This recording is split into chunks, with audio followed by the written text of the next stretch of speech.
ನೇತ್ರಾವತಿ ನದಿ ತಟದಲ್ಲಿ ಶವ ಹೂತಿಟ್ಟಂತಹ ಪ್ರಕರಣಕ್ಕೆ ಸಂಬಂಧಪಟ್ಟಂತೆ 9ನೇ ಸಮಾಧಿಯಲ್ಲಿ ಸಿಕ್ಕೇ ಸಿಗತ್ತಾ ಕಳೇಬರ ಅನ್ನೋ ಪ್ರಶ್ನೆ ಎದುರಾಗ್ತಾ ಇದೆ. ಇದಕ್ಕೆ ಪ್ರಮುಖ ಕಾರಣಗಳು ಕೂಡ ಇದಾವೆ. ಈ 9ನೇ ಸಮಾಧಿಯಲ್ಲಿ ಕಳೇಬರ ಸಿಕ್ಕೇ ಸಿಗತ್ತಾ ಅನ್ನೋ ಅನುಮಾನ ಪ್ರಶ್ನೆ ಎದುರಾಗ್ತಾ ಇದೆ. 5ನೇ ದಿನದ ಹೈ ವೋಲ್ಟೇಜ್ ಕಾರ್ಯಾಚರಣೆಗೆ ಕ್ಷಣಗಣನೆ ಆರಂಭವಾಗ್ತಾ ಇದೆ. ಇನ್ನೇನು ಕೆಲವೇ ಕ್ಷಣಗಳಲ್ಲಿ ಎಸ್ಐಟಿ ಅಧಿಕಾರಿಗಳು ಸ್ಥಳಕ್ಕೆ ಆಗಮಿಸಲಿದ್ದಾರೆ. ದೂರುದಾರ ತೋರಿಸಿರುವಂತಹ ಜಾಗದಲ್ಲೇ ಕಳೇಬರ ಸಿಗತ್ತಾ ಅನ್ನೋ ಪ್ರಶ್ನೆ ಎದುರಾಗ್ತಾ ಇದೆ. ಇಂದಿನಿಂದ ನದಿ ತೀರ ಹೊರತಾಗಿರುವ ಪ್ರದೇಶಗಳಲ್ಲಿ ಶೋಧ ಕಾರ್ಯ ನಡೆಯುತ್ತೆ. ಅಂದರೆ ನದಿ ತೀರದ ಪ್ರದೇಶ ಏನಿತ್ತು ಅದನ್ನು ಬಿಟ್ಟು ಬೇರೆ ಪ್ರದೇಶದಲ್ಲಿ ಈಗ ಶೋಧ ಕಾರ್ಯ ಆರಂಭವಾಗುತ್ತೆ.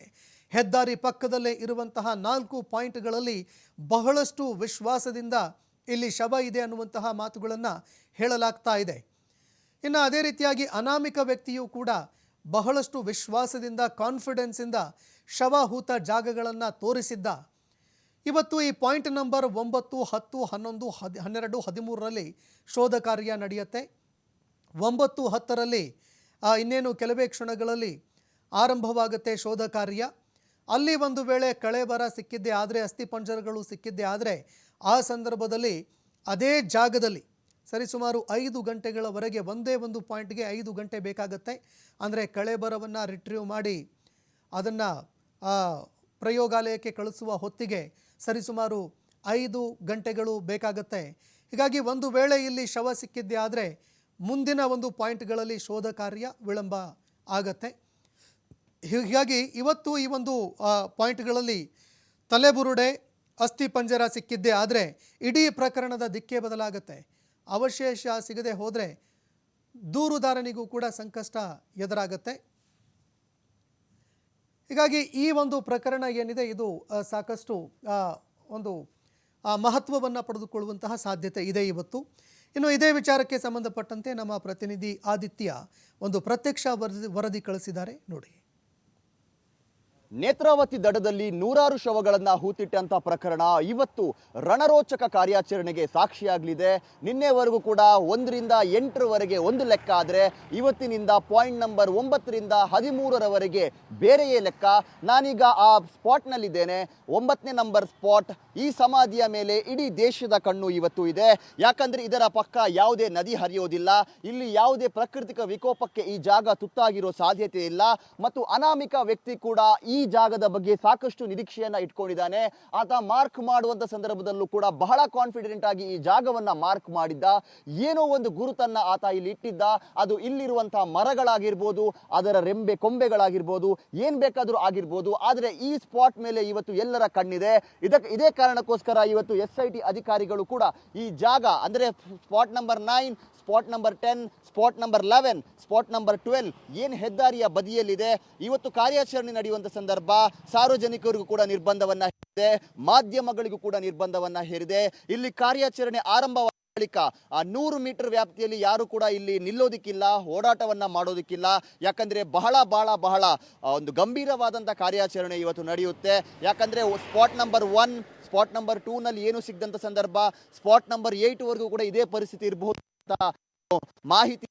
ಆದ್ರೆ ಸ್ಪಾಟ್ ನಂಬರ್ 6 ಅಸ್ಥಿಪಂಜರ ದೊರೆತ ಇಡೀ ಪ್ರಕರಣ ಒಂದು ಬೇರೆ ತಿರುವನ್ನ ಪಡೆದುಕೊಳ್ತು. ಇಲ್ಲೂ ಕೂಡ ನೀವು ಗಮನಿಸಬಹುದು, ಇದು ಸ್ಪಾಟ್ ನಂಬರ್ 10. ಎಲ್ಲವೂ ಕೂಡ ಹತ್ತತ್ರನೇ ಇದೆ. ಸುಮಾರು 100 ಮೀಟರ್ ಡಿಸ್ಟೆನ್ಸ್ ಕೂಡ ಇಲ್ಲ. ಸರತಿ ಸಾಲಿನಲ್ಲಿ ಅನಾಮಿಕ ವ್ಯಕ್ತಿ ಇಲ್ಲಿ ಶವಗಳನ್ನ ಹೂತಿರಬಹುದು ಅನ್ನುವಂತ ಅನುಮಾನ ಇದೆ.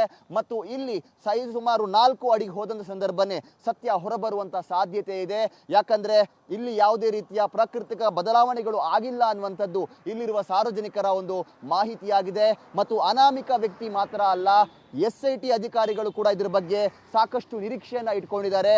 ಇದೇ ಕಾರಣಕ್ಕೆ ನಿನ್ನೆ ಬೇಗನೆ ಅಂದ್ರೆ 2 ಜಾಗದಲ್ಲಿ ಏನೇ ಸಿಗದೇ ಇದ್ರೂ ಕೂಡ, ಇನ್ನೂ ಸಮಯ ಇದ್ರೂ ಕೂಡ ಕಾರ್ಯಾಚರಣೆಯನ್ನ ಅರ್ಧಕ್ಕೆ ಮೊಟಕುಗೊಳಿಸಲಾಯಿತು. ಇದಕ್ಕೆ ಕಾರಣ ಏನು ಅಂದ್ರೆ, ಇನ್ ಕೇಸ್ ಸ್ಪಾಟ್ ನಂಬರ್ 9ಅನ್ನ ಅಗೆಯೋದಕ್ಕೆ ಶುರು ಮಾಡಿ ಅಲ್ಲೇನಾದ್ರೂ ವಸ್ತುಗಳು ಸಿಕ್ಕಿದ್ರೆ, ಅಲ್ಲೇನಾದ್ರೂ ಕಳೆ ಬರಹಗಳು ಸಿಕ್ಕಿದ್ರೆ ಅದರ ಮಾಜರು ಮಾಡುವಂತ ಪ್ರಕ್ರಿಯೆ ಸರಿಸುಮಾರು 5 ಗಂಟೆಗಳನ್ನ ಹಿಡಿಯುತ್ತೆ.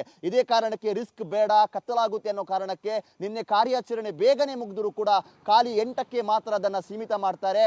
ಇವತ್ತು 9, 10, 11, 12 ಪಾಯಿಂಟ್ಗಳು ಏನಿದೆ, 13 ಪಾಯಿಂಟ್ ಕೂಡ ನೇತ್ರಾವತಿ ಪಕ್ಕದಲ್ಲಿ, ಸ್ನಾನಘಟ್ಟದ ಪಕ್ಕದಲ್ಲಿ ಇರುವಂತದ್ದು. ಸೊ ನೀವೀಗ ನೋಡ್ತಾ ಇರುವಂತ ಪಾಯಿಂಟ್ ಏನಿದೆ ಇದು ಪಾಯಿಂಟ್ ನಂಬರ್ 11ನೇ ಪಾಯಿಂಟ್ ಅನ್ನ ನೀವು ನೋಡ್ತಾ ಇದ್ದೀರಾ. ಇದೇ ಮಾದರಿಯಲ್ಲಿ ಇದೇ ರಸ್ತೆಯ ಪಕ್ಕದಲ್ಲಿ ಪಾಯಿಂಟ್ ನಂಬರ್ 12 ಕೂಡ ಇದೆ. ಏನು ಗುರುತನ್ನ ಅನಾಮಿಕ ಇಟ್ಕೊಂಡಿರಬಹುದು, ಯಾಕಂದ್ರೆ ಅನೇಕ ವರ್ಷಗಳ ಹಿಂದೆ ನಾನು ಈ ರೀತಿ ಶವಗಳನ್ನ ಹೂತು ಹಾಕಿದ್ದೆ ಅನ್ನುವಂಥ ಮಾಹಿತಿಯನ್ನ ಆತ ಕೊಡ್ತಾ ಇದ್ದ.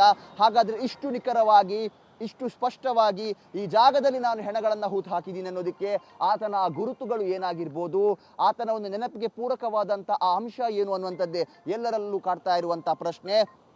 ನಾವು ರೀತಿಯಲ್ಲೇ ನಿನ್ನೆ ತನಕ ನಡೆದಂಥ ಕಾರ್ಯಾಚರಣೆಯ ಲೆಕ್ಕ ಬೇರೆ, ಇವತ್ತಿನಿಂದ ನಡೀತಾ ಇರುವಂತಹ ಕಾರ್ಯಾಚರಣೆಯ ಲೆಕ್ಕವೇ ಬೇರೆ. ಇವತ್ತು ನಡೆಯುವಂತ ಕಾರ್ಯಾಚರಣೆಯಿಂದ ಇಡೀ ಪ್ರಕರಣಕ್ಕೆ ಬೇರೆ ಇರಬಹುದು, ಸಿಗದೇರು ಇರಬಹುದು, ಸಾಧ್ಯ ಇಲ್ಲ. ಅಂದ್ರೆ ಬಹಳ ಕಾನ್ಫಿಡೆನ್ಸ್ ಇಟ್ಟು ತೋರಿಸಿದಂಥ ಜಾಗದಲ್ಲೂ ಕೂಡ ಏನು ಸಿಗದಿರುವಂತಹ ರೀತಿಯಲ್ಲಿ ಪರಿಸ್ಥಿತಿ ಇತ್ತು. ಆದರೆ ಇವತ್ತು ಇಲ್ಲಿ ಆ ಥರ ಆಗೋದಿಲ್ಲ ಅನ್ನುವಂಥ ನಿರೀಕ್ಷೆಗಳು ಇದೆ. ಯಾಕಂದ್ರೆ ಇಲ್ಲಿರುವಂಥ ಚರ್ಚೆ ಯಾವುದೇ ರೀತಿಯ ಪ್ರಾಕೃತಿಕ ವಿಕೋಪ ಇಲ್ಲ, ಇದು ನದಿಯ ಬದಿಯಲ್ಲಿಲ್ಲ, ಇಲ್ಲಿ ಗುಡ್ಡ ಕುಸಿತ ಇನ್ನೊಂದು ಮತ್ತೊಂದು ಕಾರಣಗಳನ್ನು ನೀಡುವಂತಿಲ್ಲ.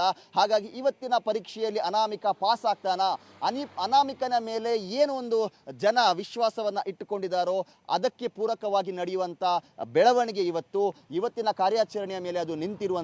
ಅಕಸ್ಮಾತ್ ಇಲ್ಲಿ ಏನೂ ಇಲ್ಲ ಅಂತ ಹೇಳಿದ ಸಂದರ್ಭ ಅಧಿಕಾರಿಗಳು ಕೂಡ ನಿರಾಸೆಗೆ ತುತ್ತಾಗುವಂಥ ಸಾಧ್ಯತೆಗಳು ಇದೆ. ಆ ಅನಾಮಿಕನನ್ನ ಮತ್ತೆ ತೀವ್ರ ವಿಚಾರಣೆಗೆ ಒಳಪಡಿಸುವ ಸಾಧ್ಯತೆ ಇದೆ. ಈ ಪಾಯಿಂಟ್ ನಂಬರ್ 9ರಿಂದ 13ರವರೆಗೂ ಕೂಡ ಏನು ಸಿಗದೆ ಹೋದರೆ ಈ ಕಾರ್ಯಾಚರಣೆಯನ್ನ ಅಂದ್ರೆ ಶವ ಅಗಿಯುವಂಥ ಕಾರ್ಯಾಚರಣೆಯನ್ನ, ಸಮಾಧಿ ಅಗಿಯುವಂಥ ಕಾರ್ಯಾಚರಣೆಯನ್ನ ಮೊಟಕುಗೊಳಿಸುವಂಥ ಸಾಧ್ಯತೆ ಕೂಡ ಇದೆ. ಇದು ಸ್ಪಾಟ್ ನಂಬರ್ 12 ನೀವು ನೋಡ್ತಾ ಇರುವಂಥದ್ದು. ಇನ್ನೇನು ಕೆಲವೇ ಕ್ಷಣಗಳಲ್ಲಿ ಕಾರ್ಯಾಚರಣೆ ಆರಂಭವಾಗುತ್ತೆ. SIT ಅಧಿಕಾರಿಗಳು ಅನಾಮಿಕನನ್ನ ಈ ಜಾಗಕ್ಕೆ ಕರೆದುಕೊಂಡು ಬರ್ತಾರೆ. ಪುತ್ತೂರು AC ಸ್ಟೆಲಾ ವರ್ಗೀಸ್ ಅವರ ನೇತೃತ್ವದಲ್ಲಿ ಕಾರ್ಯಾಚರಣೆ ಆರಂಭವಾಗುತ್ತೆ. ಕ್ಷಣಗಣನೆ ಅನ್ನುವಂಥದ್ದು ಆರಂಭವಾಗಿದೆ. ಸಾವಿರಾರು ಸಂಖ್ಯೆಯಲ್ಲಿ ಜನ ಸೇರುವಂಥ ನಿರೀಕ್ಷೆ ಇದೆ. ಹಾಗಾಗಿ ಯಾವುದೇ ರೀತಿಯ ರಿಸ್ಕ್ ತೆಗೆದುಕೊಳ್ಳೋದಕ್ಕೆ SIT ಅಧಿಕಾರಿಗಳು ಕೂಡ ತಯಾರಿಲ್ಲ. ಇದೇ ಕಾರಣಕ್ಕೆ ಕಾರ್ಯಾಚರಣೆ ಆರಂಭವಾಗುವ ಹೊತ್ತಿನಲ್ಲಿ 100 ಮೀಟರ್ ವ್ಯಾಪ್ತಿಯಲ್ಲಿ ಸಾರ್ವಜನಿಕರಿಗೆ ಸೇರಿದಂತೆ ಮಾಧ್ಯಮಗಳಿಗೆ ನಿಷೇಧವನ್ನು ಹೇರಲಾಗಿದೆ. ಕ್ಯಾಮರಾ ಪರ್ಸನ್ ಕೃಪೇಶ್ ಪೂಜಾರ್ ಜೊತೆ ಆದಿತ್ಯ ಟಿ.